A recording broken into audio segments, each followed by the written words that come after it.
Prof.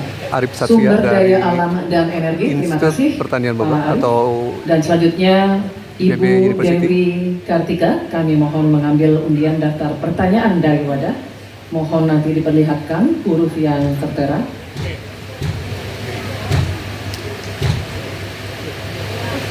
Huruf C. Terima kasih Ibu. Baik, kami akan buka Bapak-Bapak amplop pertanyaannya, masih tersegel juga. Kami ingatkan kembali bahwa kami akan membacakan pertanyaan ini satu kali. Mohon didengarkan dengan seksama untuk Bapak Mahfud MD.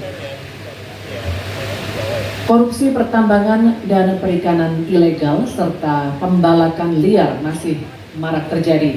Hal ini mengakibatkan kerusakan ekologis di darat dan di laut serta ketidakadilan sosial. Pertanyaannya, bagaimana strategi paslon menanggulangi praktik ilegal tersebut untuk mewujudkan keberlanjutan sumber daya alam? Waktu untuk menjawab 2 menit, Bapak dimulai saat berbicara, silakan. Baik, terima kasih. Sebenarnya persoalan penyelesaian SDA dan energi selalu harus menyeluruh dari hulu ke hilir. Keterbukaan informasi agraria, termasuk kehutanan misalnya. Saya ini punya pengalaman di dalam sidang-sidang yang membicarakan tentang ini misalnya. Informasinya tertutup. Siapa yang punya lahan ilegal di sebelah sana? Ketika dibuat daftar, tidak ada di dalam daftar. Sementara ada masyarakat yang punya data. Ketika ditanyakan, lalu baru ditunjukkan. Jadi penyelesaiannya tidak bisa menyeluruh.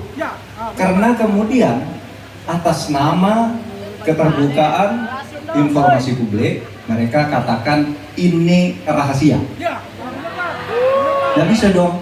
Rahasia itu kan bukan yang tentang data perampasan tanah-tanah rakyat, kasus-kasusnya di mana, siapa yang menyerobot perkebunan sawit, itu kan harus daftarnya lengkap. Sesudah diselidiki apa yang terjadi di dalam analisis. Wah, itu memang permainannya buruk, sehingga selalu disembunyikan. Kalau baru orang tahu dikeluarkan satu-satu. Tidak ada penyelesaian yang menyeluruh. Nah, oleh sebab itu ini menjadi penting bagi kita keterbukaan informasi tentang data-data. Kalau kita mau menyelesaikan, data itu menjadi basis untuk penyelesaian. Kita juga pernah, atau kami kalau bicara soal rekam jejak, ya, kita ikut dalam upaya penyelesaian satu peta sebagai rujukan untuk masalah-masalah tersebut. Demikian. Baik, terima kasih Bapak Mahfud MD. Selanjutnya kami persilakan calon wakil presiden nomor urut 1 Bapak Muhammad Iskandar untuk menanggapi. Waktu Bapak 1 menit dimulai kepada Bapak berbicara. Silakan. Selain yang disampaikan Pak Mahfud, salah satu yang memprihatinkan adalah data ESG itu ada 2.500 tambang ilegal. Sementara tambang yang legal saja tidak membawa kesejahteraan. Dan kita menyaksikan dalam proses penambangan dan bisnis tambang kita, hilirisasi dilakukan ugal-ugalan, merusak lingkungan, ada kecelakaan, tenaga asing mendominasi. Di sisi yang lain juga perkembangan hilirisasi maupun tambang tidak signifikan dengan kesejahteraan masyarakat sekitar. Sulawesi Tengah, pertumbuhan ekonominya sampai sekarang bisa 13%, tinggi sekali, tapi rakyatnya tetap miskin dan tidak bisa hilirisasi apa yang mau kita lakukan, sementara ilegal juga terus berlangsung. Lanjut, terima kasih. Baik. Terima kasih Bapak Muhammad Iskandar. Selanjutnya, giliran calon wakil presiden nomor urut 2 Bapak Gibran Raka Buming Raka. Kami berikan kesempatan juga untuk menanggapi. Waktunya 1 menit dimulai ketika Anda berbicara. Silakan. Baik, terima kasih Gus Muhaimin dan Prof Mahfud. Dari pasangan Prabowo Gibran, simpel saja solusinya. Iupnya dicabut. izinnya dicabut. Simple.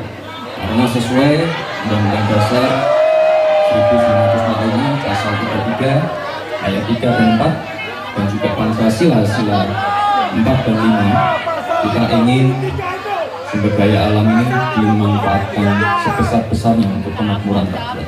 Dan juga kita harus menjalankan Permen Investasi nomor 1 tahun 2022. Intinya kita ingin perusahaan-perusahaan besar ini bisa menggandeng UMKM lokal, pengusaha lokal, jadi mereka tidak besar sendiri, tapi ikut membesarkan warga lokal, pengusaha lokal, dan UMKM setempat. Terima kasih. Masih ada waktu Pak Gibran? Cukup atau lanjut? Cukup? Baik. Terima kasih. Selanjutnya kita kembali ke calon wakil presiden nomor urut 3, Bapak Mahfud MD. Kami persilakan untuk merespons tanggapan dari calon wakil presiden nomor urut 1 dan 2. Terima kasih. Waktunya 1 menit Bapak, dimulai ketika Anda berbicara. Baik, saya mencatat juga tambang ilegal sebanyak 2.500, tapi juga ada yang lebih dari itu. Dalam 10 tahun terakhir terjadi deforestasi 12,5 hektar ikan kita.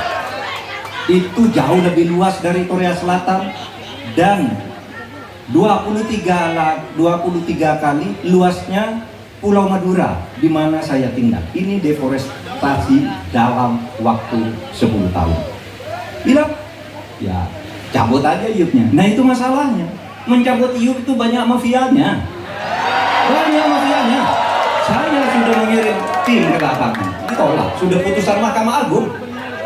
Itu begitu. Bahkan KPK seminggu lalu menyatakan untuk pertambangan di Indonesia itu banyak sekali yang ilegal dan itu di-backing oleh aparat-aparat dan pejabat. Itu masalahnya. Baik, terima kasih Waktunya Bapak. habis, Pak. Terima kasih.